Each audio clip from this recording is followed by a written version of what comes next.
मजा आ जाए। तो फ्रेंड्स अभी मामा घास लेके गरमा गरम समोसा और खाते हैं बढ़िया से। फ्रेंड्स ये देखिए चटनी मामा को ठग दिया है। तो घर में हमारे पास सॉस है और क्या उसको बोलते हैं, क्या नाम है, अरे शेजवान चटनी भी है। तो फटाक से खाते हैं शेजवान चटनी के साथ समोसा और करते हैं मस्ती। और यहाँ देखिए मेरा पुतवा है, ये देखिए। रुको बेटा, मुझसे पानी पूछो, यहाँ गिर रहा है, देखो यार। ऐसी बोल रही है कि हम लोग लड़ाई करते रहते हैं, बोल रही हो ना? हाँ देखी, अरे वाह। तो ये फ्रेंड्स खत्म करते हैं फटाफट समोसा। मेरा शेजवान चटनी आ गया, मामा का ही खराब वाला चटनी है, ये खाएंगे। और कैसा लग रहा है?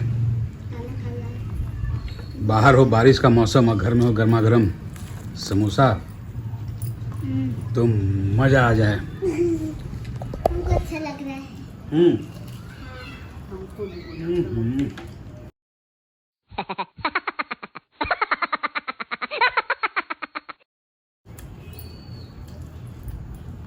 मजा आ गया।